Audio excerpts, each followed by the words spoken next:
আমার এই সরলীকরণ অনুষ্ঠানে যুক্ত হওয়ার জন্য আপনাদের সবাইকে ধন্যবাদ।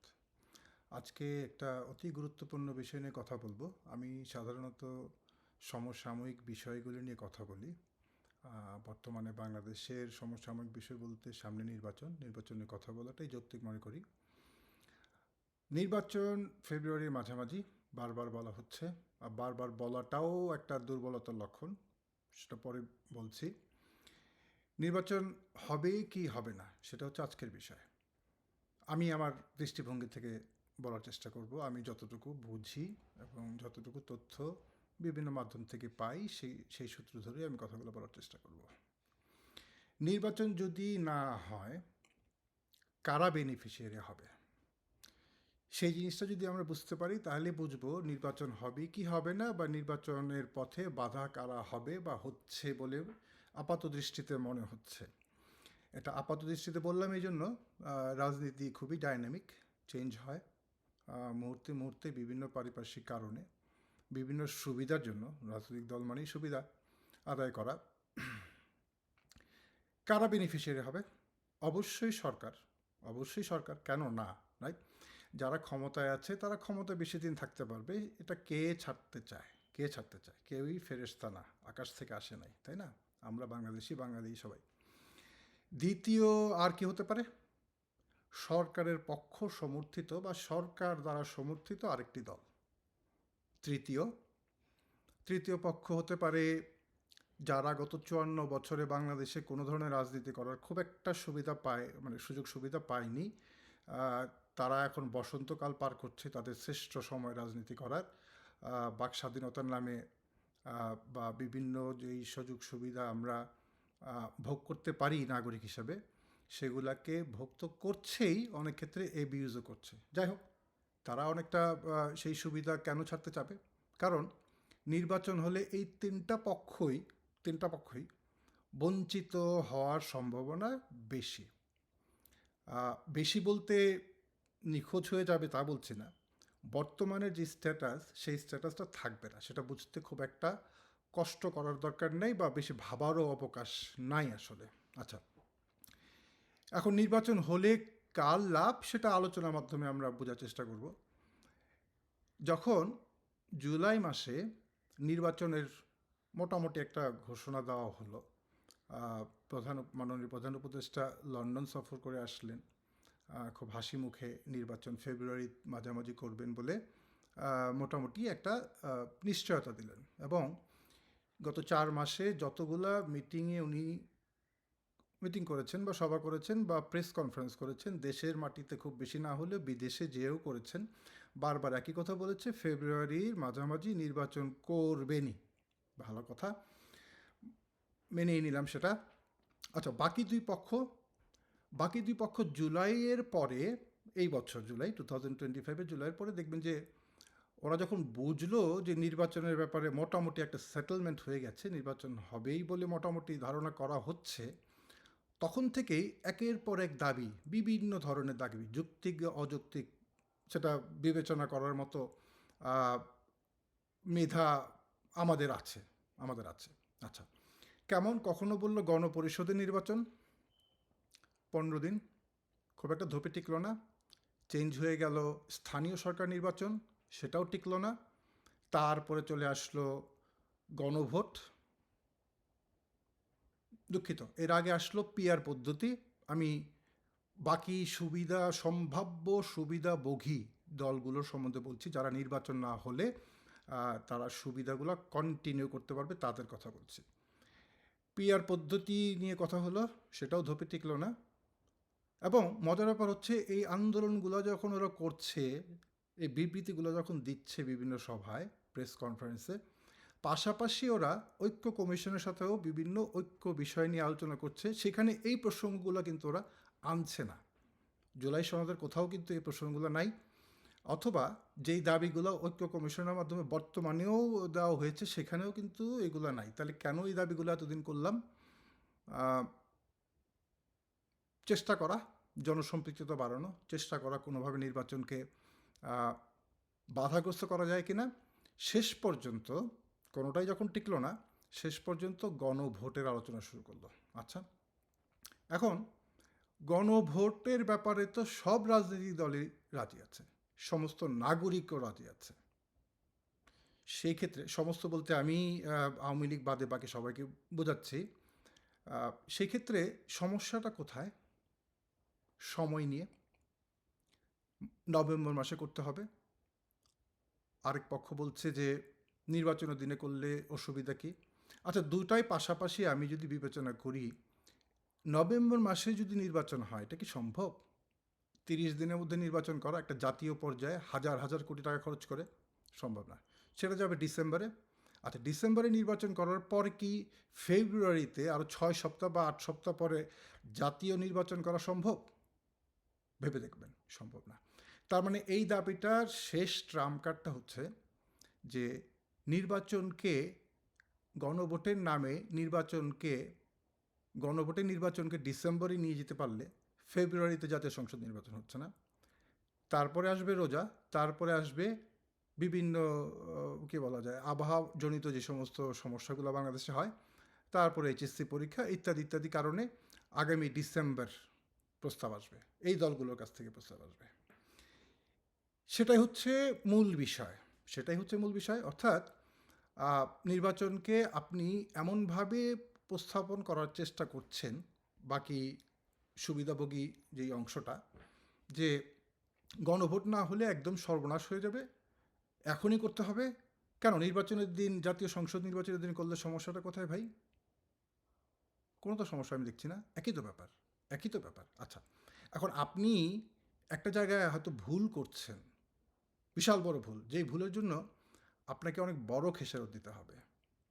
আপনি কি আরও 9 মাস, 1 বছর বা 2 বছর ক্ষমতায় থাকার জন্য দেশের এবং আপনার ব্যক্তিগত দলীয় অবস্থানের যে বিশাল ক্ষতি হওয়ার সম্ভাবনা, সেটা মাথা ঘামালে বুঝতে পারবেন।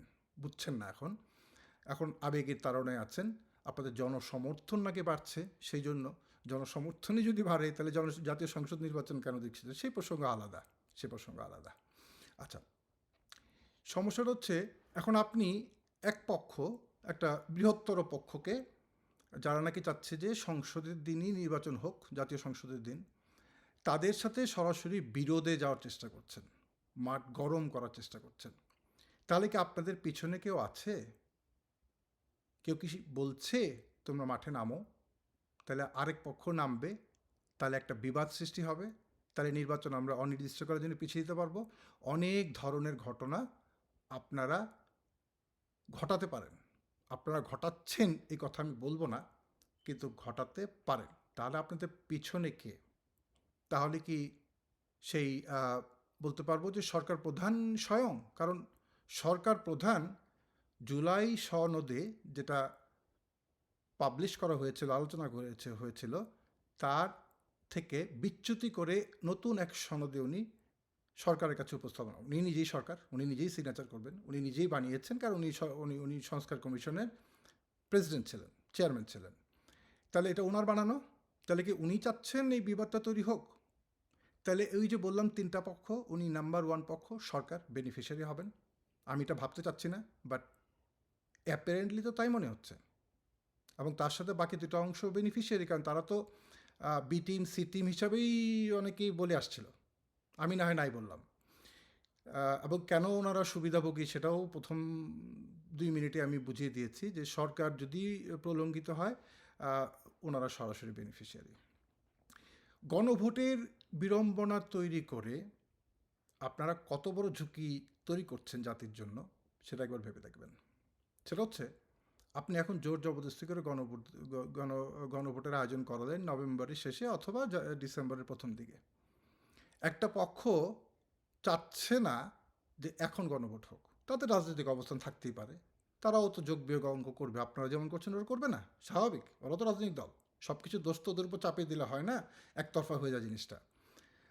ব্যাপারটা হচ্ছে যে যদি তাদের একটা অংশ, আর মনে রাখবেন না ভোট কিন্তু আওয়ামী লীগের 25-20% যাই আছে সবাই দিবে যায়, সবাই না ভোটে যাবে, ভোট দেবে, এই ব্যাপারে কোনো সন্দেহ নাই। কারণ এই সরকারকে লেজিটিমেসি দিতে গেলে তো হাবট লাগবে, ওরা এই সরকারকে লেজিটিমেসি কেন দিবে? 25% কিন্তু নিশ্চিত নাতে যাচ্ছে। আর যদি সেই বৃহত্তর দলটার কিছু অংশ না ভোটে যায়, তখন অবস্থাটা কি হবে সরকারের? তখন অবস্থাটা কি হবে এই যে তরুণ তুর্কি ছেলেপেলে? কারণ তারা তো ওই সরকারের বেনিফিশিয়ারি, তাদেরও তো কিছু লোকজন উপদেষ্টা পরিষদে আছে। সংবিধান অনুযায়ী সবাই তো অবৈধ হয়ে যায়, তাই না? আমরা তো কেউই চাই না ওই সিচুয়েশন তৈরি হোক, কোনোভাবেই যেন ওই ধরনের সিচুয়েশন তৈরি না হোক।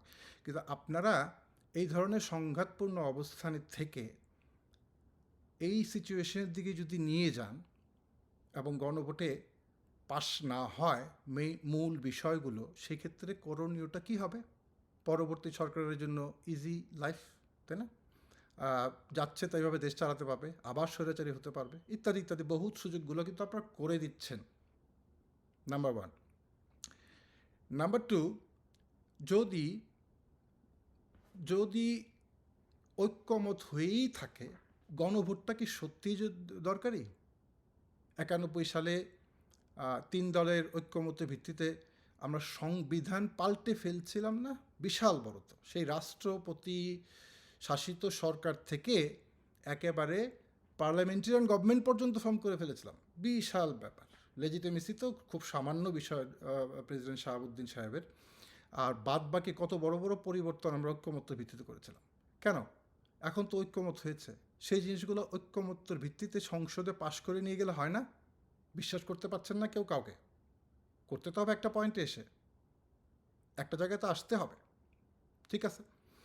তাও যদি না করেন, নির্বাচনকে হেনতেন যেনতেনভাবে বানচালের চেষ্টা করেন, করা কঠিন হবে। তারপরেও অনেক ব্যাপারে আপনাদের সুবিধা আছে, আপনাদের সাথে বিদেশিরা সহায়তা করবে, কোটি কোটি টাকা ঢালবে, আওয়ামী লীগের শক্তি তো রয়েই আছে।